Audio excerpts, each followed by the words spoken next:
Chers auditeurs, dans ce nouvel épisode, nous allons parler de cartographier vos processus métiers sans consultant et de pourquoi cette approche peut transformer la performance opérationnelle d'une PME ou d'une ETI.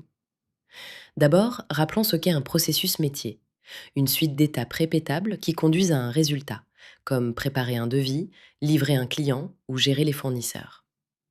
La cartographie rend visibles les étapes, les intervenants et les documents clés, afin de repérer les goulettes d'étranglement et les pertes de temps.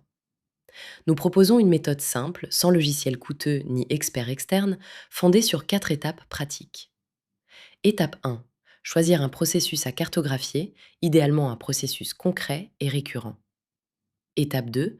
Décrire le déroulé actuel, sans chercher à l'améliorer, en notant l'ordre réel des étapes et les écarts entre pratique et théorie.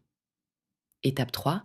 Identifier les acteurs, documents et outils impliqués à chaque étape pour révéler les doublons et les dépendances. Étape 4. Repérer les irritants et les risques. Blocage, perte d'informations, ressaisie inutile ou dépendance à une seule personne. Des points qui ralentissent l'entreprise. Dans les dossiers que nous accompagnons chez Scale to Sell, ces frictions représentent souvent 20 à 40% du temps perdu. Les bénéfices vont au-delà d'un document.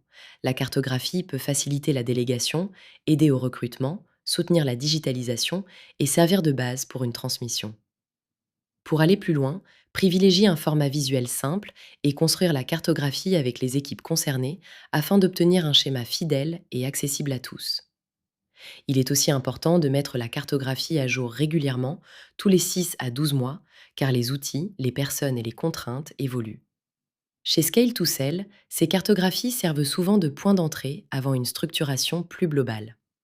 En conclusion, cartographier vos processus sans consultant est non seulement faisable, mais peut devenir un socle solide pour réduire les angles morts et rendre l'entreprise plus désirable pour des partenaires ou acheteurs potentiels.